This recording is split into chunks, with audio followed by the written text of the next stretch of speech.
They say silence is peaceful, but let me tell you a secret.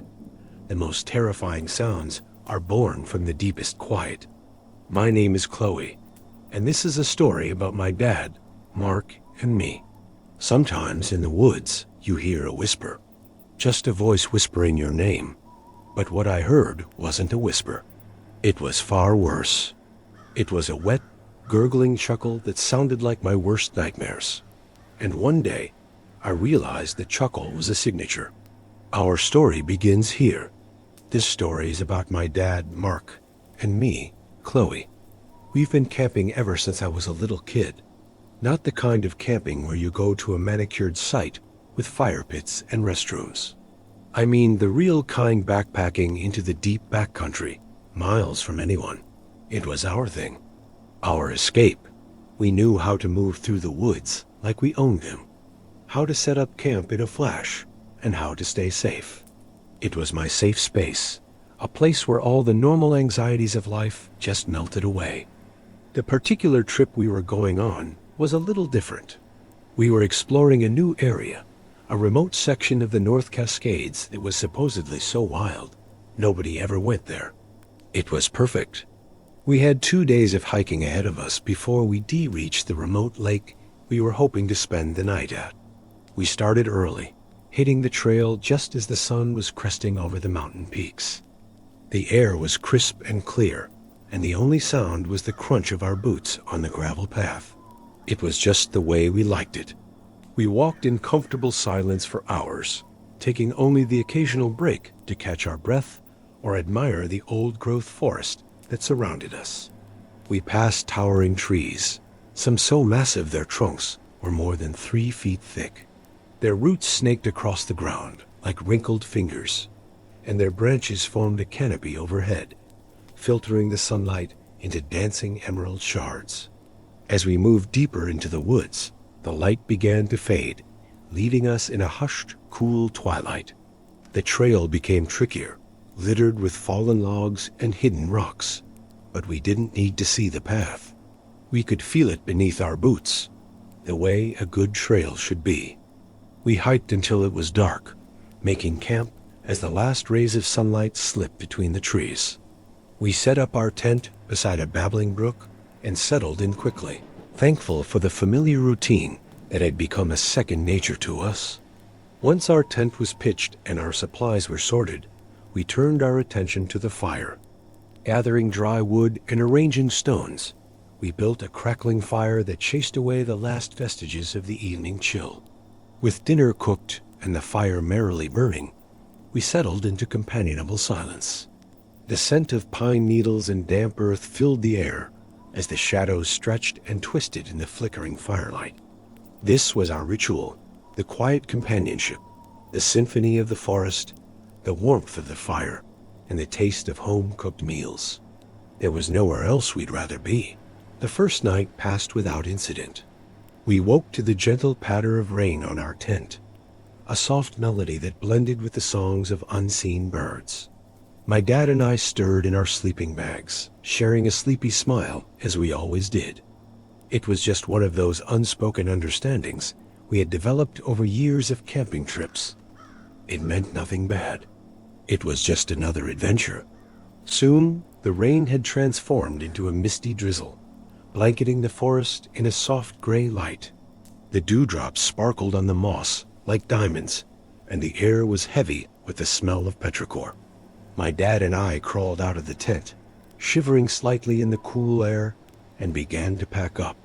As I wrestled with a stubborn tent stake, I caught a glimpse of something odd lying on the ground near our tent. It was a smooth, flat stone, and etched into its surface was a peculiar symbol. A circle intersected by a twisting line. I picked it up, turning it over in my hands, trying to figure out if it was some sort of rock art, or perhaps a lost hiker's calling card. But the more I examined it, the less sense it made. The symbol was simple, almost childlike in its drawing, yet it seemed oddly unsettling. I showed it to my dad, and he shrugged, his brow furrowed with thought. "No idea," he said. "Never seen anything like it around here." We packed up the remnants of our camp, and headed down the trail, the stone tucked into my backpack. The hike back was quieter than usual. We hadn't encountered other hikers on our way up, which wasn't unusual for this remote part of the park. But on the way down, we came across a couple of tents nestled beside the river. We greeted the other hikers with nods and smiles, exchanging pleasantries about the weather and the trail. They spoke of the beauty of the old-growth forest and the thrill of discovering such a secluded spot. I couldn't help but agree, although my thoughts kept drifting back to the strange symbol on the rock. Had the others seen it? Did they know something we didn't? By the time we reached our car, the sky had darkened, and a fine rain had begun to fall. We drove home in silence, each lost in our own thoughts. As the lights of the city twinkled in the distance, I pulled the rock from my backpack and held it in my lap. It felt heavier somehow, more ominous than it had before. The symbol seemed to stare back at me, mocking my inability to understand its meaning. In the safety of my room, I placed the rock on my desk, determined to solve its mystery. I researched local Native American tribes, searching for any connection to rock art or symbols, but found nothing that matched what I had found. Days turned into weeks, and the rock became a fixture on my desk, a constant reminder of the mystery that lingered in the depths of the forest. I couldn't shake off the feeling that we had stumbled upon something we weren't supposed to find. Each time I looked at the rock, I could feel the weight of the forest pressing down on me, filled with a sense of foreboding I couldn't explain. Then one evening, as I was poring over an old book on Northwest Native American folklore, I came across an entry that made my heart skip a beat. The description of a mischievous forest spirit, known for leading travelers astray with cryptic signs and whistles. Could this be the explanation we were looking for? I searched the book for any mention of symbols or markings, and there it was, identical to the one we had found. Relief washed over me, and I felt a surge of excitement. I rushed to grab the rock, turning it over in my hands, marveling at the idea that I was holding a key to understanding the forest. Maybe now the whispers I heard would make sense. Maybe now I could unravel the enigma that had become my walks in the woods. The hunt for answers had begun.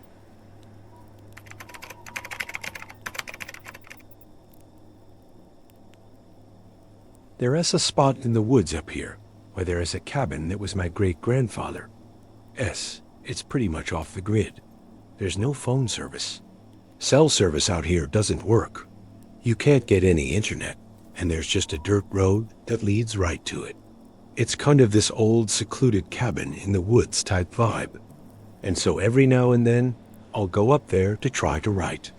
This one time I went up there because I needed to kind of clear my head and try to get some writing done.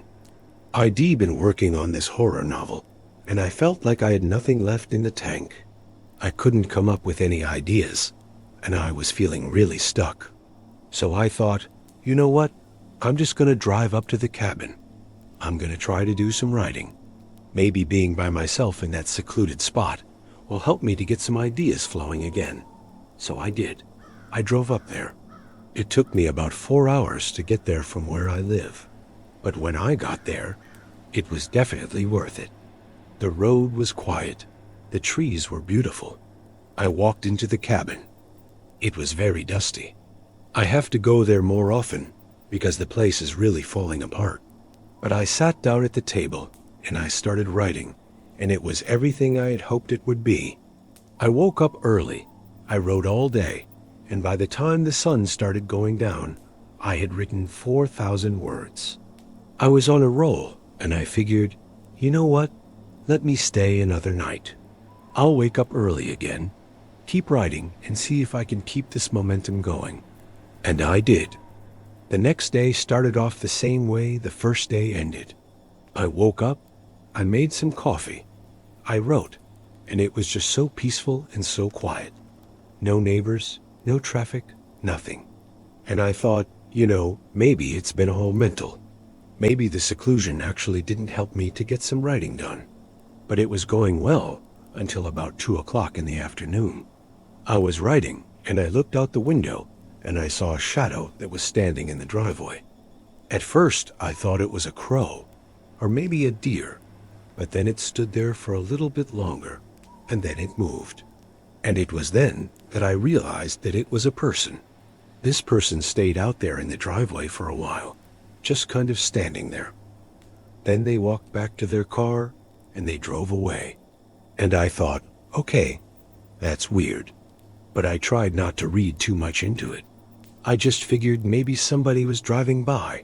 Maybe they broke down, and maybe they stopped to check and see if they could get any help from me. I don't know. I thought maybe I should go outside and see what's going on. And then I decided against it. I figured, you know what? I'll just keep writing. I'll keep working. When they come back, if they need help, then I'll go outside and see what's going on. If not, I'll just keep writing. And so I did. About an hour later, I heard a knock at the door, and I thought, okay, here we go. Someone needs some help. I walked over to the door. I opened it, and there was nobody there. And then a voice said, "You okay in there?" I asked who was there, and the person said, "You okay?" And they knocked again. And then again I said, "Yeah, I'm fine. Is everything okay?" And they said, "No, it's not okay. Can I come in?" And I thought, this is weird. Why would anybody want to come inside my cabin? And I said, "No, you can't come in." "Are you sure you're alone?" I asked. Then I heard footsteps approaching the front door, and then they stopped. And then I heard a voice say, "You sure you're okay? Because I don't think you're alone." And I thought, wait, what does that mean? Am I not alone? What does he mean? Is he saying that I'm not alone? Then I started listening intently, and I started hearing these creaking sounds coming from the floorboards. And I thought, oh my God, whatever this person is, they've entered the house. They're coming towards the door. And then I started to hear the doorknob start to turn, and the door started to open. And I pushed against the door with all my might, and I screamed as loud as I could. And whoever was on the other side of the door stopped trying to open it. And I don't know how long I stood there, but eventually I heard footsteps leave the room, and then I heard them run down the hallway, and then I heard them disappear around the corner. And then I heard a voice say, "I'm going to get you." And then I started hearing footsteps coming back towards my direction. I heard them on the stairs. I heard them on the floorboard. I heard them coming towards the door, and I started to hear the doorknob start to turn again. And I thought, oh my God, they're coming in. Oh my God, I gotta get out of here. And I ran out the front door. I ran down the stairs, and I started running through the woods. And I remember thinking as I was running, why am I running? Like, I don't even know if what I'm doing is rational. I don't know if anything's actually happening. But I kept running until I came across this creek. And I remember thinking, well, I can't cross this creek. I don't know if I can swim. And I thought, oh my God, what if they catch me? What if they find me? What if they kill me? And I remember taking off my shoes and then jumping into the creek and starting to run across. I knew there was a bridge not too far ahead. I could hear the cars passing by on the bridge. I could hear the cars passing by on the road. And I thought, oh my God, if they catch me, I'm dead. But I kept running. I got to the other side, and I ran as far as I could until I finally stopped. When I finally stopped, I turned around and I looked back, and I could see the lights from the cars passing by on the road. I could see the lights from the cars passing by on the bridge. And then I could see the light from the moon and the stars shining through the trees. And I thought, you know what? I'm safe. Nobody's gonna find me out here. I'm safe. And then I started thinking, why did I feel like that? Was that really a person outside the door? What was it? Was it really a person in the driveway? And then I thought, no, it was probably just my imagination. There was probably nobody there. But then I noticed something.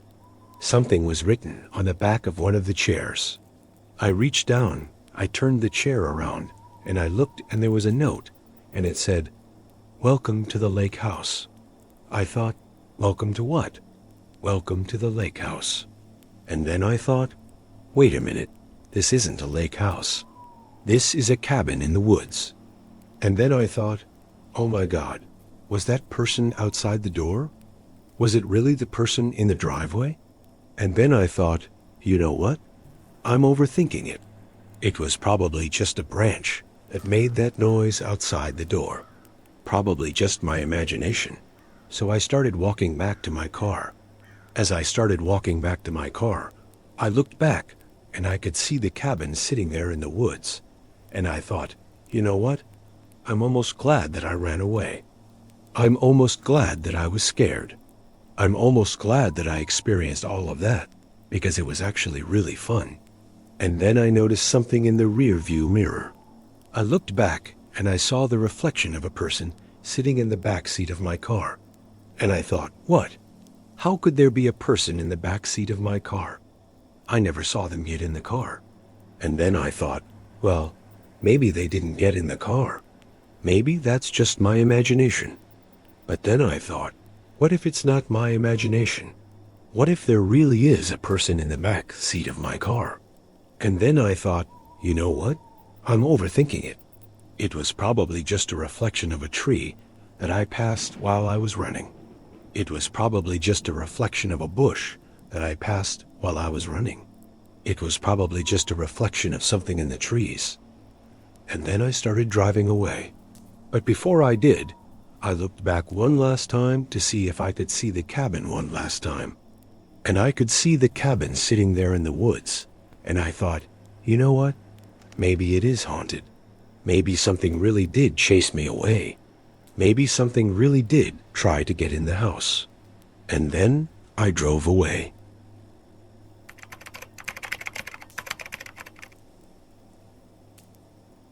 We're probably all familiar with the story of Rumpelstiltskin, right? The one where the girl has to spin straw into gold, and when she refuses, he demands her most prized possession, usually her child. Well, this happened to a friend of mine last year. She was 23 years old, and her grandpa had recently passed away. See, her grandpa left her his cabin in the woods. It was the only thing he owned. But before he died, he made her promise to go to the cabin, pack up his stuff, and burn the place down. And he gave her a weird key that smelled like cinnamon and old books. I mean, what kind of grandpa burns down his own cabin? Well, apparently this one. He didn't leave any other instructions.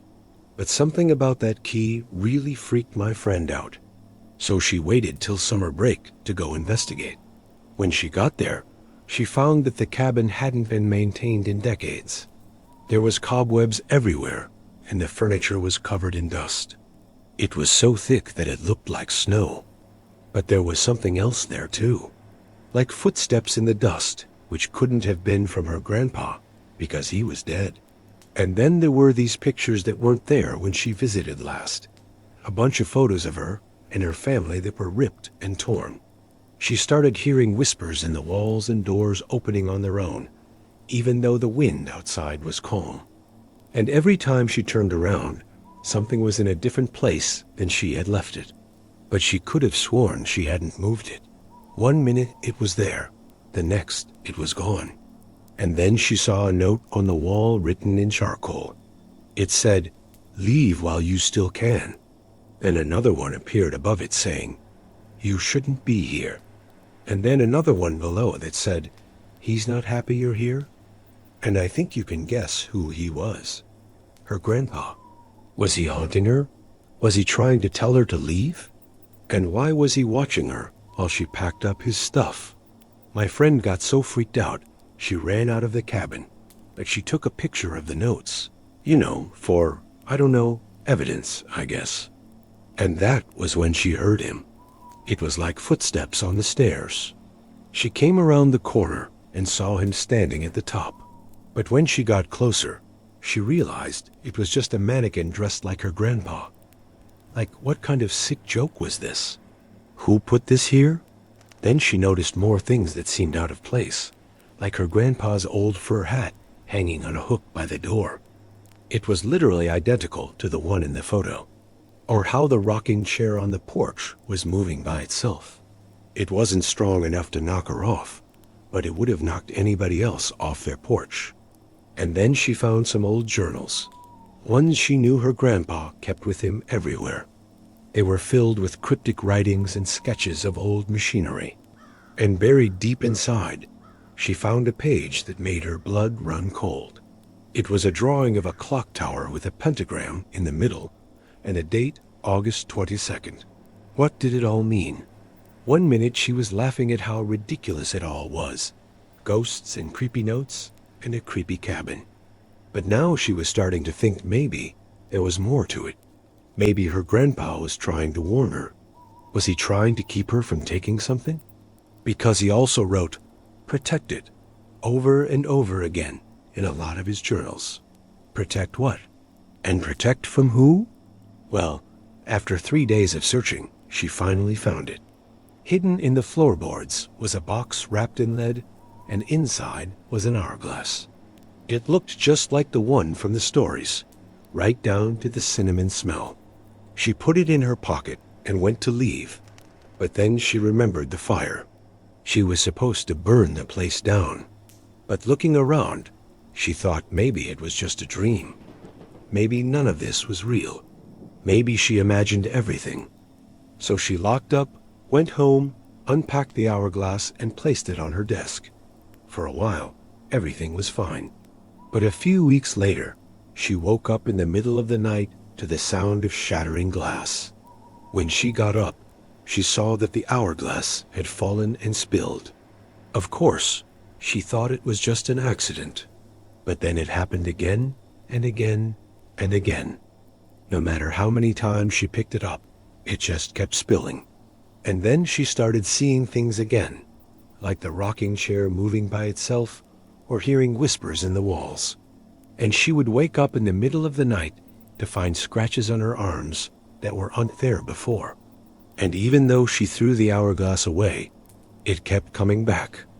She would find it in places she knew she'd never put it, like on her bedside table or in her backpack. And every time she touched it, she felt drained. It was like her energy was being sucked out, and it got worse. One time she dropped it, and instead of shattering, it just kept filling back up. It was like nothing had happened. And then one night she woke up to the smell of cinnamon. And when she sat up, she saw the hourglass hanging from her ceiling fan. It was full of sand, but it didn't make a sound as it fell. Now, my friend doesn't know what to do. She thinks that hourglass is affecting her mind, just like it affected her grandpa's. She hasn't slept in days. She says she feels like she's losing her mind. And she still hears voices sometimes, especially when she touches her arms like me. She's begging me to help her figure out what it means, if there's anything we can do to stop it. But I haven't been able to find anything online. But what do you think? Does anyone know anything about an hourglass like that?